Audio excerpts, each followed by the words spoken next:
Today we want to show you how to take a brand new piece of furniture and add 250 years of aging to that, replicating the authentic markings of a true antique. The end grain split is the result of loss of moisture, where the two boards actually separate and one becomes lower than the other one. And you'll see that also referred to as planking. Here are the materials you will need to complete this project. Let me point out to you the planking technique, the seasoned splits, and the open joints that we've created on this piece of wood. We're going to start with this piece of wood, which we've already pre-treated with the natural wood stain, and that again is to keep the end grain from going dark. We'll show that on a separate panel. So what we want to do first is determine exactly where we want that joint to open. The one thing to consider with an authentic antique is you wouldn't open every joint. So we'll start with a select joint. You can use a straight edge if you choose. Make an incision. The next thing is to wiggle the knife, and that's what creates that natural tear effect. When the wood splits and opens up, it typically wants to splinter. So by sticking the knife into the split, you can create just a small chip out. The next thing would be the planking.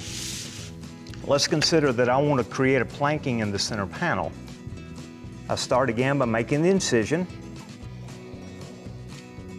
tapering it away, going back and following that same marking, jiggling the knife,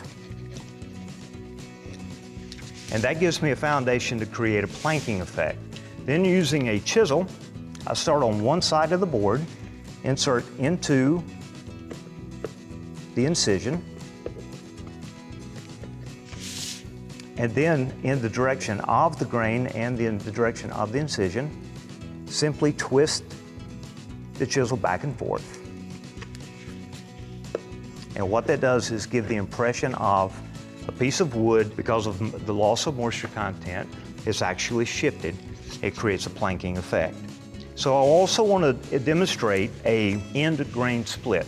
The end grain split would always start at a joint, and it would always start out as very blunt.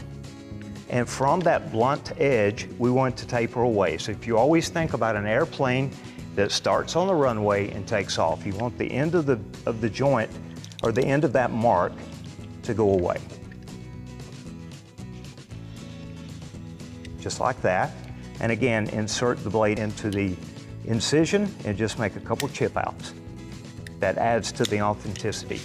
Now, the difference between an end grain split, which has a blunt end and then tapers away, a seasoned split, which is something that happens in nature, is something that can happen anywhere on the board. It can happen in the center of the board. The difference is it tapers on both ends. So again, you would imagine an airplane that would come into the runway and then back off.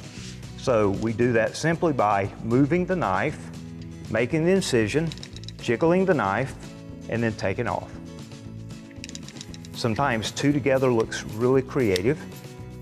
One thing that you always want to remember is no matter what the physical distressing technique is that you use, the stain, the finish will always magnify by 8 to 10 times. So always consider that. With any distressing markings that we make, we want to finish up by gently sanding over the surface in the direction of the grain, just to remove any nibs and splinters.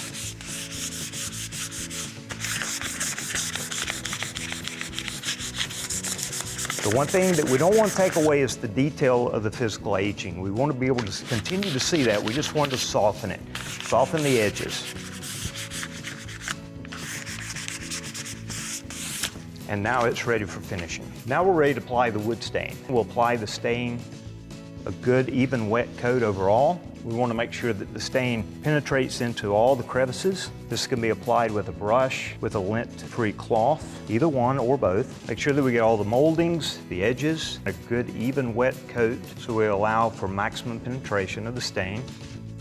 I also like to use a small, inexpensive brush just to make sure that I have stain in all the corners, all the crevices, which is a little more difficult to get to when you're using just a cloth. Now we want to allow this to fully penetrate into the wood, so we want to give it a couple minutes to do that.